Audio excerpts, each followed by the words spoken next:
basically just to highlight people in the industry and kind of bring to light the necessity of everyone that plays a role in a shoot, from photographer, obviously in your case, makeup artist and hair artist, and stylist. And a lot of, like we were saying now, a lot of people are feeling a little bit, disheartened with the current situation. And, are they going to need me in the future, Are they going to make like a 3D avatar model and then that's that? No, that's literally where it's going to. You don't have to pay them either. You can pay them nothing, and companies you are pay going the guy that creates them. Crazy. Yeah, exactly. You're not only a makeup and hair artist, but you've built a brand around who you are as well, which is something that I think is extremely unique and is tough for makeup artists to do. And you've done it actually in a really organic way, in the way that you've marketed yourself and kind of become a beauty powerhouse within South Africa. And thank you. Pleasure. I try. You succeed. And you've worked with incredible brands, La Mer being one of them, which is on my skincare list. Fairy godmother, listen to me now. And yeah, you're also one of the kindest, funniest makeup artists that I've ever worked with. And that's why. And you also just represent everything that I love about this industry. So that's why I've got you on here. Oh, yay. How did you get into the hair and makeup industry? It's kind of a weird thing because I studied fashion design and I was dead set on being a fashion stylist. And my first job was actually working at Elle magazine as a fashion assistant to the then fashion director. Wow, and I didn't know that. Oh, it was amazing. And I worked in that magazine industry for maybe 3 years. And then I realized that schlepping 10,000 suitcases of shoes and taking them is not where it's at for me. Physical labor, if you can know.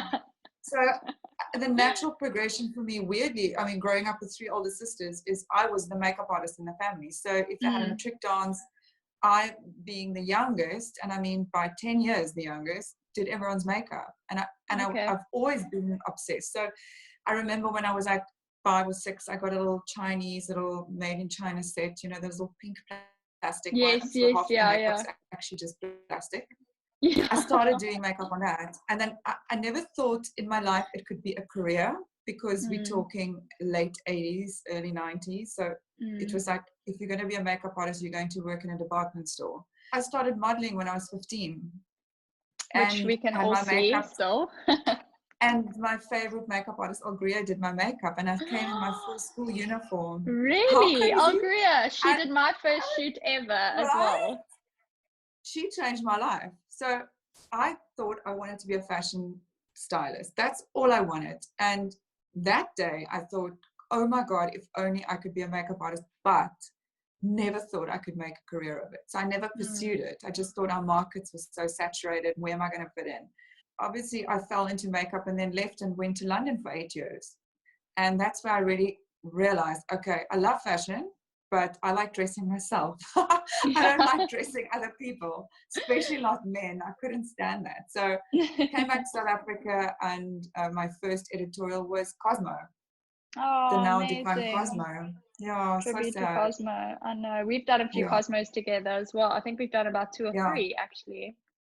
I remember the last one we did was in the nightclub. Do you remember that one? Yes, with Gab. Posted. Yes. But we also did Cosmo Campus, which I'd forgotten about. Oh my God, so did I. And I was trying to find that photo and I couldn't find it anywhere. We've done Edgar's together, quite a few things actually. The tutorials, I remember. Yeah. Okay, cool. So from London, you kind of just came back to South Africa and got into the makeup world. Yeah. Weird, like no one had heard about me or worked with me, because obviously I'd been in London for 8 years. So I literally had to beg for jobs, work for free, and do a million tests. This is from having like a crazy great career in London to being like nothing, like entry level. It was a very humbling experience, and I think it was a very necessary experience because it made me work that much harder. So that work ethic has always stuck with me since I was little, actually, but specifically when I came back to South Africa and no one knew I was. you know. Yeah. It's an interesting narrative because a lot of people see it the other way around. You know, people come from South Africa and have to work really hard to international level, but you were coming from an international kind of level back I to mean, a I've place where you still had to always, prove yourself. totally. So I've always done things the wrong way around. It's just how I roll. But I always get to the point where I needed to be. It was just a different journey. Yeah. You began educating women in 2012 and kind of empowering them in the world of makeup, and you still continue to do so from your beautiful studio I can see behind you. How many, I looked at that video on your Instagram, by the way. How many makeup so brushes sick. do you think you own? What the hell? I mean, this is just my touch up. That's crazy. I'll do a little 360 for you. And how's that lighting set up as well? You missed photographer in the same department. I'm so lit right now, girl. There is not a body part that's not lit. I even made sure that, you know, we had like a waist. I know. You know, I'm wearing gym leggings under this top, so it's okay. Don't worry. I'm wearing like my husband's jeans. Don't worry. I mean, it's a look. The I will Zoom dare light. not show you the shoes. I dare not show you the shoes I'm wearing. 2012. So yeah, that came from when I came back from London. My agent there used to book me to do celebrities in their homes for big events like BAFTA awards and whatever. And half the celebrities, I never knew who they were, you know, being South African. So I had no fear, and I went in. And the one thing that like resonated with me was every single woman wanted to learn more about how she could look good or how she could look better using makeup. And I would do like little things that I thought was common knowledge, and they'd go, oh my God, how did you do that? And I thought, you know what? This really gives me a kick. Like teaching women, empowering them to the knowledge, giving them the knowledge, not just painting their faces, which feels great, but for them to be able to do it themselves. When I came back to South Africa, I opened a mobile hair and makeup agency, which I've sold, but it just reignited that flame in me, if you want to call it that, just to help other women. And the only way I feel that I can back is by sharing my knowledge. Honestly, I enjoy it more than my clients. So I really do. I get a really big kick when I see someone in Woolies and they're like, their brows look good and they're walking taller and they're like, oh, look, Renee, I'm using that contour kit you told me to get. It's like, oh my God, I'm so, it's like a mother with her kids. It's such a special thing to be able to give someone like a nugget of knowledge to take away, instead of just, you know, you coming and you do your job and you leave. They will remember you and remember that experience, and remember the tips. And that's also what I'm loving about your Instagram at the moment, is that you're breaking this barrier between, you know, people look at makeup artists, and I even look at makeup artists and I'm like, I could never do what she does, but it's actually just formulas and learning your own face and you're making it accessible, which I think is really important. Totally. I mean, also the thing I think that sets me apart from most makeup artists in the industry is that I'm self-taught. So I've learned through trial and error, not just on myself, but on models for what, 25 years. How old are you now? I am. I wanted to say I'm 14. I was going to say we've worked together since I was 14. I'm 24. So 10 years ago was the first time we worked together. Like legit, I've been doing it as long as you've been alive. Like since what, 96? 96 or yeah, something? that's my year. Holy cow. So you know what I mean? Yeah. So I've had to learn, oh my God, this works, this doesn't work. And I am forever mixing things together and trying new things, from the cheapest to the most expensive. And for the real awakening for me is the thing that I feel like I was taught more than any other experience in my life is from my clients and from the models I work with. So often I'll get a model and she'll go, I brought my own makeup kit. Like most makeup artists will go, oh God, please, I know what I'm doing. I love it. I'm like, oh my gosh, show me what you've got. And this is how slowly but surely over the years I've learned that it doesn't have to be the most expensive product or necessarily a product that's not readily available in South Africa, you know, like the NARS's and the Charlotte Tilbury. There is so many local, less expensive options out there, and it's the models and the clients that teach me this. And that's where I've started building this unbelievable database of different brands, different formulations. So if I have a client walk in and she goes, I've got a really oily skin, I've got rosacea, pigmentation, I know exactly what skincare I can suggest to her within her bracket or what she can afford. You know, so I like to give people different sort of variations of what can work within their budgets. Yeah, that's fantastic. And also the fact that you're bouncing off of your experiences with other people, which brings it back to that whole essence of, at the moment, we're lacking, you know, tangible shoots, which, and I think that's the best part about a shoot is you experience things, you learn things from other people, you gain knowledge. I mean, I come and sit in your chair, you teach me something new, I take that away, I maybe tell you something new, even if it's me just telling you about a new smoothie recipe I make, but we all learn stuff.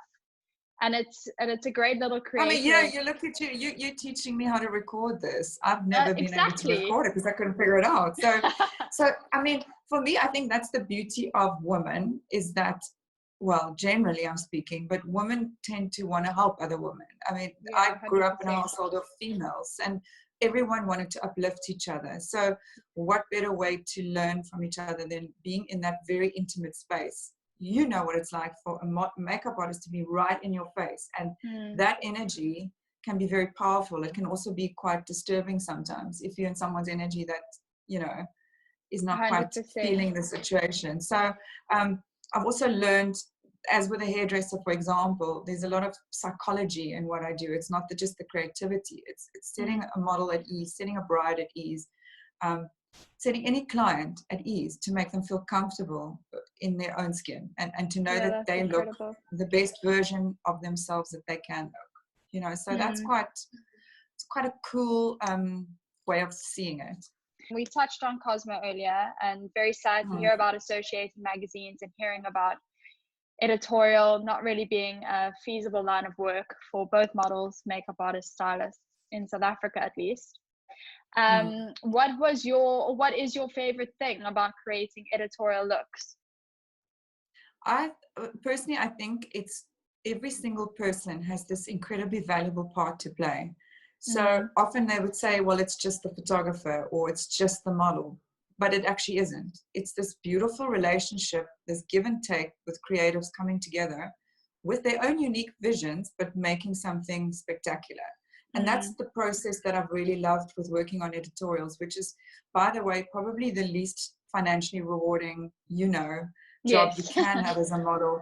But big misconception. Yet I find myself often doing it completely for free, you know, and not even charging because I get so much joy from that process. So it is sad in South Africa, it's not really viable, but to be honest, for all the big advertising catalog jobs, I try and give myself at least 1 or 2 days a month where I create my own tests. A lot of the work you see on my website, on my Instagram, is things that I have created with a photographer, with a model, with a stylist. We've all come together, we've given our time, and you put so much love and energy into that, and you never know what you're going to get. It's not guaranteed that it's going to be spectacular, but it makes you happy. It gives you that creativity to do whatever you want without having a brief, which is like the best thing on the planet. Absolute dream. That no matter how established you may feel in this industry, doing test shoots, I think, and being part of a creative process will always be something I will, you know, consider and say yes to. I'll never be one of those people because I don't know when the next great image of me is going to come out, you know. And a lot of the time, the jobs I shoot aren't images I can use for my book. Similarly, sometimes for a makeup artist. I know. I agree with you. But I often find like models and creatives that are at their peak can't be humble sometimes. They'll go, I'm too good to do this stuff for free. And when you do get them to actually do it for free, they'll make you feel like they're doing you the world's biggest favor. That's not my kind of person. So I surround myself with people that are incredibly talented, but yet have a huge part of them is incredibly humble and willing to give freely without like a monetary sort of like incentive. In terms of your brand collaborations that you've done, you've worked with incredible brands, and I think a lot of makeup artists aspire to get to your level. Like you said, being humble has probably definitely played a huge role in where you are today? Or how did you start these brand collaborations? Did it happen organically as you started to build a name for yourself? It was a very long 20-year process. Honestly, I have to be very honest with you. It took me many, many years to hear the doorbell ring and there's a box of Le Mer products. My God. From the PR saying, Renee, we want you to try this out. I didn't hunt for it. I didn't. Did you cry? I honestly, it happens to me to this day when I hear the doorbell. I'm like, oh, what is it today? And like oftentimes I literally am like, I want to cry. I'm so happy. So I'm forever grateful for every single thing that I'm sent and I'm included in. But it took me forever. So like oftentimes I'll get Instagram messages for young artists that just come out of school and they go, can you send me the PR of Chanel? Because I'd like them to send me product. And I'm like, that's not how it works. These people contact me because obviously when you do editorials, you credit them or you post beautiful Instagram pictures where you use their products, not place it, but where you actually use the product. So it was a very slow process, but I really do feel that I've aligned with the brands that I love best, which is the Le Mers, the Bobbi Browns, the Matrixkins, the Chanels. It's all the brands that I love, but not to say it has to be the most expensive brands. So from the Catrice, the Essence, even W Beauty, I absolutely love. So there's all this array of stuff that sometimes I get more excited about the Catrice package than say the Le Mer package, because there's a lip liner in it that I love, like the one I'm wearing. I don't have to show you. This was like 20 rand. And it looks like a Charlotte Tilbury Pillow Talk, but it's a Catrice. It's such a dupe. It's a dupe. It's Catrice. I mean, I must say the NYX eyebrow gel as well. All these drugstore things, they have a place in the makeup world. And I think that's a big misconception, is that to be a successful makeup artist or to do a successful look on yourself, you need to have the world's most expensive products, which is not true. You know, it's not true. And also, I know that I'm probably talking the biggest out of nonsense because you've seen my makeup kit and it's pretty epic. Yeah, it's ridiculous. I'm looking at it now and it's stupid. I've got too much stuff, but it's because I love every single piece. But it's happened to me before where I've arrived on set like in Nurduk and I left my makeup kit in the car, in the garage at home. And then I scramble and I go to my car with a little bag with 5 things. And I managed to do an equally good job as I would with all that stuff. So you don't need 20 foundations. Realistically, you need 3 as a makeup artist. You need a cool tone that's light, a medium tone that's maybe warm, and then, you know, a neutrally tone that's dark, and then you mix them. So I learned this years ago from a French makeup artist I was assisting in London. And he arrived, I swear, I'm not joking. His kit was like this. No, man. And I looked at this and I was horrified and I was going, oh my God, he must have forgotten. That must be his brushes. And he opened it. And there was the tiniest pigments of color that he just mixed. And he shot all the Guerlain campaigns. He shot all the big campaigns. And he had this tiny kit. And he couldn't understand why people were buying lip glosses in all different colors. He said, just buy clear and add it with your lipstick. And it was like, why didn't I think of that? It makes you feel like such an idiot for schlepping all this stuff and like pulling your shoulder out when it's just not necessary. And the more experience you get, the more you realize less is really more when it comes to makeup, especially on the skin. I don't like a lot of makeup on skin generally. So yeah, less is more. Carry a small kit and don't always go for the most expensive thing. Rather just play around before you go and invest in a big fancy makeup kit. You know, you're only your age once in your life, and to try and cover that natural beauty with like a whole bucket of makeup is just like so senseless to me. Like I've never understood. And I know I was guilty of it. When I was like 17, I was like a drag queen. And for me, and I had these thin, ridiculous eyebrows and contoured face. And now I look back and I'm like, oh my God, why did someone not say to me, naturally, you just have the greatest skin. Like, why do you cover it up? Yeah. And that's also part of what I do is I do these masterclasses with teenagers. So I often, like at my daughter's school, I'll invite all the girls on a trip to my house and I'll just get a sponsor on board, Bobbi Brown or Chanel or whoever, and we'll do like a little master. And I go, this is all you need. Like, this is what you need. Don't go and slap it on. And I wish someone did that for me when I was a teenager. So honestly, I think less is more always. Yeah, I definitely, if I look at my teenage years, I was taking black liquid liner. I think I was using liquid liner in my waterline because I didn't know how to use it. Meanwhile, getting like bloodshot eyes, telling my mom, it's just from the eyeliner. Oh, that's so funny. That is so funny. We all do that stuff.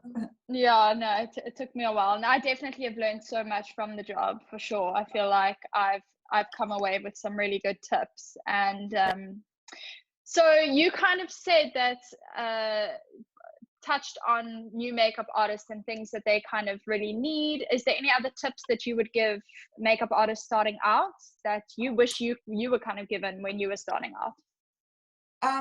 Assist another makeup artist that's well known in the industry. Like I did, I assisted Algria for a long time. Carol Lupton, June Sawyer, all these people I assisted, and I worked for free. And I used to waitress in the evenings just to pay my rent. But it was something that I was so desperate to learn that I was willing to do it for free. In fact, I was willing to pay for it just to assist another artist. So again, students, eat humble pie, go and work for free, work shadow, suck up as much information as you can, watch a gazillion tutorials. It's not going to be the same. On the job experience is just so much better. So honestly, that was probably the best thing that anyone said to me, is just from a practical perspective, the best way you're going to learn is to do it on the job. So that's my advice. Do it, assist as much as you can. Don't go out and buy every single lipstick you like and rather make your kit very small and know that everything you reach for, you've tried and tested and will work. And the new things, try it on yourself before you actually do it on a job. I've worked with new makeup artists where they've brought this huge kit of things and definitely have said, oh, this is my first time I'm using this. And I'm like, okay, cool. And they're like, don't really like it. Start the eye again or whatever. The longer you take with getting the model ready, the more money it's costing the client. So you don't really have that time to play with. I mean, you know what it's like. Sometimes no, it's that awkward limbo of me like being pulled this way and someone pulling me that way. I don't know how you models do it. I mean, I have such enormous respect for models. I think they have the hardest jobs of everyone on that team. And I've always said it. It's just like you are this object, this very fancy, gorgeous hanger that people are just shoving clothes on. Yeah. So it's another thing to makeup artists. They need to remember that the model is a human being with feelings and emotions, and it's their body. You're in their space and respect it, at all times. I've had makeup artists that would just literally take like a bucket of oil and just rub it all over the model and not say, sorry, do you mind if I just put some lotion on you, or do you mind if I pluck that eyebrow? They just go in there and I'm like, nah, that happens to me all the time. Or my best is because I used to struggle with my skin, and I can count maybe a few makeup artists on my hand that never commented on what my skin looked like. I could have been having the worst skin day ever, and out of respect they didn't say anything first. And obviously I'm feeling vulnerable sitting there. I know I've got all my zits here or whatever, and you being one of them, you even told me once, your skin looks good, and I was like, okay, lie, you're being kind. But it sets the tone. 100% it sets the tone of the day. Yeah. And you know what, I feel my closest to the makeup artist on set because they're the first person I see, they're the first person I chat to. So they're often the person that I kind of gravitate towards when I'm feeling, oh, shit, that shot took a little bit long, or when I want to have lunch, I'll go and sit with the makeup artist just because we've broken that barrier with each other, like we said early in the morning. And I appreciate it, and it doesn't go unnoticed when a makeup artist is willing to become a friend on set and not just keep things distant. And also just being respectful. I recently did a little presentation for a model agency where they wanted my tips and tricks for models from a makeup artist perspective. And at the end of it, I said it just boils down to respect, respecting everyone's job. I've said it before, but respecting their space, their job, and just general good manners and kindness. That's all you need, the Holy Trinity. If you have those three things, the rest of the day will be fine. Like, don't sweat the small stuff. Like, I feel people get their ego gets in the way, and it's like, well, I don't want to be here. I want it to look like this. It's a team collaboration, and I'm a really, really good team player. Even if I know like my idea is better, I won't force it on anyone, which is generally always. But I've learned to pick my fights, and I've learned to say what I need to say in a very gentle, loving way. I always try and come from love, and then I leave it with whoever. I park it. I said it, and if I can help, so be it. If you don't take my sort of advice, then that's also fine. You know, but you still have to be there until the end of the day together. So rather just suck it up, get on with it, and then when you go home. The truth is that you're only as good as your last job.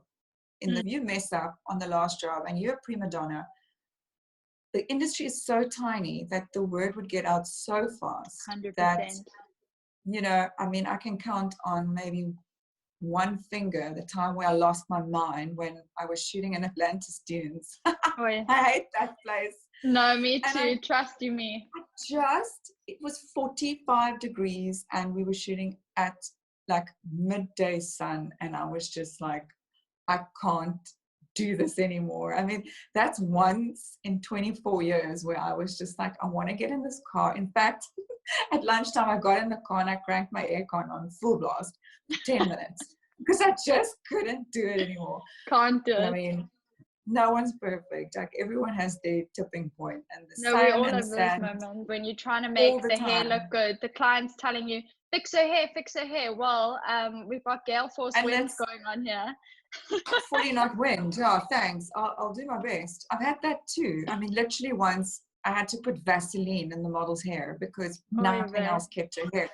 I've never felt worse in my life about doing that, but I spent like an hour washing her hair with Sunlight liquid afterwards just because I felt so bad about it, because that's the only thing that kind of emulsifies the Vaseline, which makes your hair like straw. Oh my God, it was terrible. A lot of the time I go home and I have a job the next day and the makeup artist's like, what was in your hair? And I was like, yeah, I don't even know. Trust me. Vaseline, like car grease, baby oil, olive oil spray is the one I've had in before.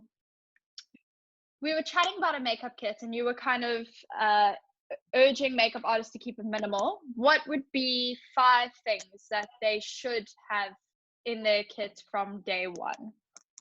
5, 3, 2, however many. I'm going to grab something quickly. This is not the right one, but put together a concealer corrector palette. Okay. So this is love the Bobbi Brown one.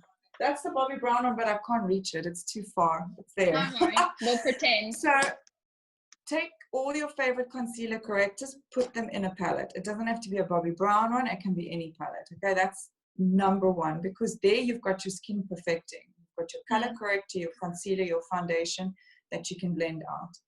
Next, you need a good brow kit. Okay. And honestly, you could order Switch Beauty online and it's like 80 Rand and you get a beautiful palette with really good colors, and you can use them as eyeshadows. So lip colors you can use as blush. So I tend to use products in various ways to try and make my kit a little bit more concise, you know what I mean? So for instance, you could use things like, when I say palettes, this is a contour palette, but you could use this as an eyeshadow and a bronzer. So Woolworths 3-in-1. So there's so many different things that you could use in various ways. I would definitely invest in a really good translucent powder. Just one. You don't need 20. Just a good, maybe Urban Decay Velvetizer. It suits all skin types. It's not often that you use powder a lot, but definitely in the T-zone. Other than that, brushes like some of these brushes, in fact, this one I think is 20 years old. So invest in brushes that are well maintained and use your fingers often to blend. Like fingers are the best tools. I think people forget. These are the brushes I use. And look how good you look. I do rituals every morning. Upwards, movement, massage. Good for you. Good for you. So yeah, I think brushes, a good color corrector, concealer, foundation palette, 1 or 2 lip colors that you can mix and match. Very good brushes. Spend all your money on your brushes. Okay. Take care of them properly. And honestly, be hygienic. That's number 1 for me. I can't deal with makeup artists that have makeup kits that are revoltingly dirty. I'm sure you've come across that. I've had someone use Cleanliness. Johnson's hand cream, and you know when the cream solidifies around the kind of end, and she's taken that part which has got like muck and dirt and just put it on her hands into my skin, and that's when I just crawl into my hole and I go, fuck. Why do people even do that? It's like, I don't know. I never understand makeup artists that sit in front of a model and just start painting. Like, you need to know so much about that person's skin before. Maybe you're allergic. A lot of girls are allergic to MAC, for instance. So have a questionnaire, like understand that person's skin. You know, maybe they're on Reaccutane, so you have to put a very strong sunblock on. Even if you're shooting in studio, you need a sunblock. So there's so many various things that determine what foundation, number 1, you're going to use. Maybe they're allergic to red pigment in eyeshadow, which I am. Oh, so, you know, it's certain reds I can't use and certain blues. So like eyelash glue, I'm allergic. Oh my god. So I mean, I have to use the bloody Duo Lash, which is hypoallergenic. So first of all, get some kind of understanding of that person's skin. It's not copy paste on every model, which is what a lot of young makeup artists do. They'll do this like slay makeup on everyone. Whether you're 20 or 60, they'll do slay makeup. And me, being in my 40s, it's like the more makeup I put on, the older I look. So each other. It shows you respect the person if you actually take the time to understand what is going on, you know, on the outside and on the inside, and just having that 5-minute chat in the beginning is important. I honestly do believe that sets the tone, and it also makes the model feel immediately at ease or not.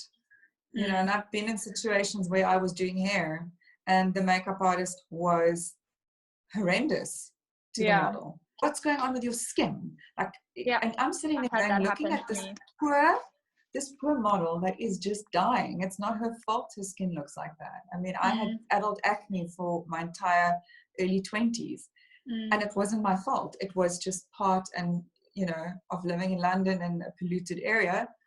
But it's a very terrible self-conscious feeling when someone points out your imperfections in such a close proximity, and the rest of the day you feel like shit about your skin. So I don't know, sometimes I just feel like that's just, people need to have a little bit more respect and a bit more, it's unnecessary. It is unnecessary. And I often struggle to go to shoots if I've got a spot on my face already, and now I'm like, when I get past that barrier of the makeup artist finishing my look and they've said nothing, I'm almost like, okay, it's fine, I can continue with this day. Like, I realized when I was going through my adult acne phase, which was so horrendous and so bad, I had this cystic acne and it was just, oh my God, it was awful. I remembered that my humor saved me. I would meet someone and I had like a freaking unicorn on my forehead, and I was so self-conscious. I'd go, oh my God, look at this thing on my head. I'm so sorry. I mean, I wish I had the flaws. Like, if only I had a scissors to cut a fringe. Like, just disarm people with, I'm human, and yes, my face looks like a pizza, but you've got to laugh, otherwise you're going to be depressed. And here we are, and okay, I put on a bit of weight. Geez, I shouldn't eat so much pizza, but I'm really working at it. Just disarm people and just put it out there. If you're insecure about something, I promise you, it's going to feel so much better by just getting the big elephant out of the room. Yeah. So what is a makeup trend that you've never liked and you want to kind of see chucked out the window, bye-bye, never again? I hate Instagram makeup. I hate Instagram brows, slay makeup. I've always hated it. I've had to do it often on shoots. I cannot bear it. It is just so awful in real life. Yeah. That's number 1. Yeah. What is your go-to splurge item?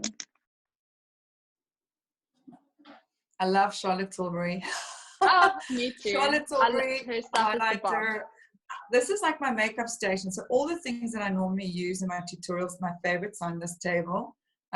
Splurge, I also love my skin treatments. Like I spend a fortune on my skin treatments. I'm a frequent flyer at Dr. Nerina Wilkinson. I'm always having peels and lasers and mesotherapy and whatever. I think I do like certain makeup artists. Charlotte Tilbury and Chanel is like my go-to. Skincare, I love my Matriskin. And my hair. I spend days at the hair salon. I just love people. Spoiled is like my life. So I love anyone just to touch my head. I don't know, it's the weirdest thing. I love it too. It's my dream. I mean, honestly, I would have a blow dry every day of my life just to have someone rub my head at that basin. So that's a big splurge for me. But I would say if I had to choose like one, I would probably say all my skin treatments. Like I love that. And skin is a good base for pretty much everything, I think. From then on, you can conquer the world. I honestly, that's the one thing I spend the most money on. And at 45, I feel that my skin looks better now than it did 5 years ago. I do believe that you can't necessarily like turn back the clock, but you can certainly make it look a little bit more attractive with good skincare. So, I think if there's anything if I had to speak to my younger self, I would say, do not smoke, don't smoke, do not smoke. Even though it is quite a nice ritual. I remember doing it, and it just sucks out all the oxygen out of your skin, and it just takes all that beautiful nourishment you put on it out. And then I would definitely incorporate that sunblock every morning and spend time on looking after your skin with products. I'm quite religious about my sunblock. I have been on Reacotan, and I think that's gotten me into a really good routine with my, I use Helio Care, which I love. It's one of my favorites. And I like I use their tinted one as well when I don't feel like wearing foundation. I just pop that on and I'm ready to go. Don't you feel the light's too light and the medium's too dark? So I definitely sometimes look a bit orange, like a knick-knack when I'm wearing the one. But when I'm tanned and stuff, it fits me when I'm in Cape Town. But over here, I can't. I just use the clear one when I'm here. Okay, cool. I'm in London. Stop it. I live here now. I didn't even know that. You're crazy. Did you not? No, I thought you were like down the road. What? No, I live in London now. This is where I am. You. Well, we hope we'll see you back in season, huh? I'm gonna come back in season, 100%. I have season happens, we'll pray it does. Well, someone pointed out a good tip that the rand is really suckling at the moment and it's not doing so well. So hopefully clients will come on over when the airports open again and just spend all their money in Cape Town. Funny enough, and a lot of people don't know this, but you did my boyfriend's mum's wedding makeup. So do you have any tips for brides on their day in terms of, getting inspired for a look? What are things they should avoid? What are things they should go for? I think they should avoid Pinterest makeup boards because they're completely unrealistic. You can't show me a picture of Kim Kardashian and you blonde with freckles and you 4'1" with green eyes. It's like, I often say to brides, find a picture of a model that looks most like you, of whose makeup you like, and then show me that, because that's a realistic expectation. So number one, have a realistic expectation. Number two, start taking care of your skin like on an epic level. Start needling, start microdermabrasion, start lasering, do everything 6 months leading up. Then for about 2 weeks before, do nothing. Let your skin settle. Definitely invest in dermaplaning, which is the shaving of the face. I love that. I get that done all the time in Cape Town. It's so much cheaper in Cape Town, first of all, than here. Oh, I do it on myself. You must watch one of my IG videos. I just posted one shaving my whole face. My husband was horrified. He said, you use a disposable big razor? No, I used a surgical blade. Oh my gosh, I must have a look.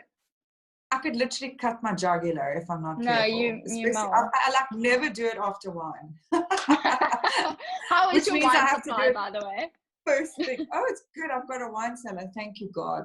I've been supplying my friends with wine before lockdown. They were like all phoning me going, we can't get there. I was like, well, just come and pick up here. That's amazing. So now we're running on low. But anyway, so dermaplaning I think is a must because makeup application is just ridiculously good on a newly shaved face. That's also something I would start doing 6 months leading up because I find with the more you do that, the less your hair grows. And definitely don't do a self-tan the day before. If you want to do a self-tan, do it like 2 or 3 days before. And if it's really horrendous, just bicarbonate soda, lemon, scrub it off. I've had so many brides that sit in my chair that are bright yellow, and then when you photograph them, they look like Oompa Loompas. So I think, I've seen some horrendous jobs. So if you're going to spray tan, research the spray tan by trying it out at least twice before you do it, and then also don't do it the day before because that can be a disaster. I generally go for ones that have a green undertone because those seem to be the most natural.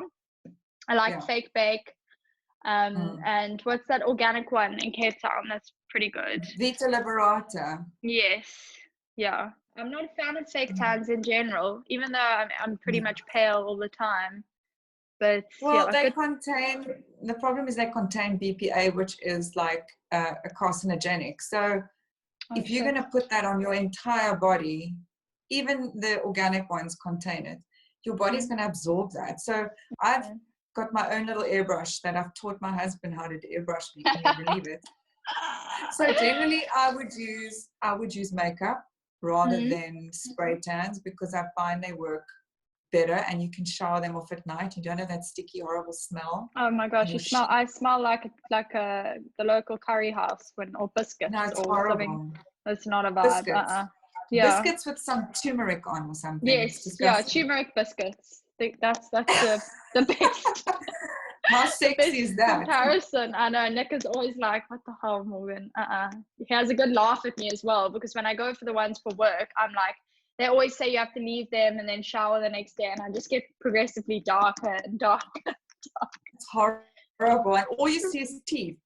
By the time the thing is like developed, it's horrendous. It's so funny. That's so true. You have 2 beautiful daughters as well. Those who follow you on Instagram will have seen them. Are they also obsessed with makeup? Do they get involved in your kits? Do you catch them doing looks in the mirror? The youngest, Catalina, since she was about 2, she's had her own little makeup kit because she was always digging into my Chanel and my expensive stuff, and just like every single lipstick I own, and this is not a word, she'd chop like the top off when she puts the lid on. So I was like, no, I can't deal with this because I'm so anal about that beautiful curve of the lipstick. So eventually I gave her her own kit. So since lockdown and since homeschooling, we've been in lockdown 8 weeks. I have been in 8 weeks anyway, because my husband was traveling. So we just all went in. She has got a little makeup station in her room. She does a smoky eye on herself every morning in rainbow colors before she starts homework. So I mean, a teacher cute. Just says, Catalina, you're wearing makeup. And she goes, yes, it's a look. Don't you think? It's a smoky eye. Oh, my God. I mean, this is on the group WhatsApp. Where she got that from. No idea, but she's really good.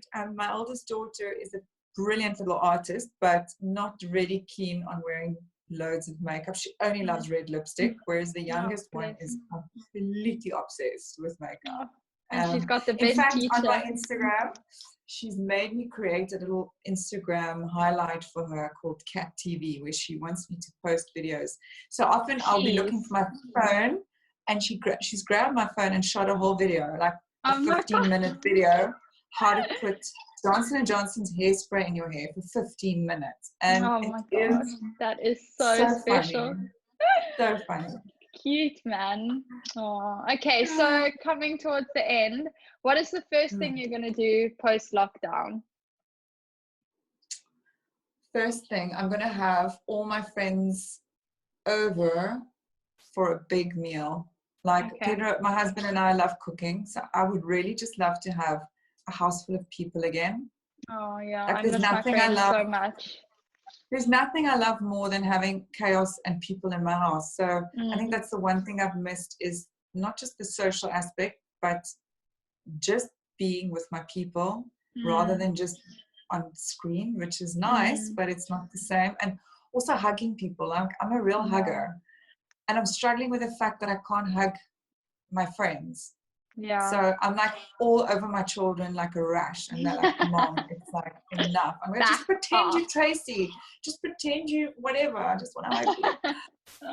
Oh, sweet man. Okay, so where can people find you? What is your Instagram? What is your website? So it's pretty easy. My website is www.reneedewit.co.za, and my Instagram is Renee De Wit Makeup Artist, as well as my Facebook. Fab. Cool. Thank you so much for doing this with me. Thanks. No, I even miss you more knowing that you're in London. That's so crazy. We're going to have to hug through the screen. But when I'm back and in season and the sun is hopefully shining in beautiful Cape Town, we're going to get things going again. Do some stuff. We'll do some editorials. I've got some really good ideas for tests. Oh, no, 100%. Because I'm going to need some new test sheets when I come home and some good test vibes. Oh, aren't we all, babe? Aren't we all? No, I know. It's a struggle. We're all going to be so creatively charged after this. We're going to have had all these ideas jotted down. Coronavirus ideas. I have a file on my laptop saved of ideas of over 12,000 images of concepts that I want to shoot. So trust me, I'm ready for you anytime.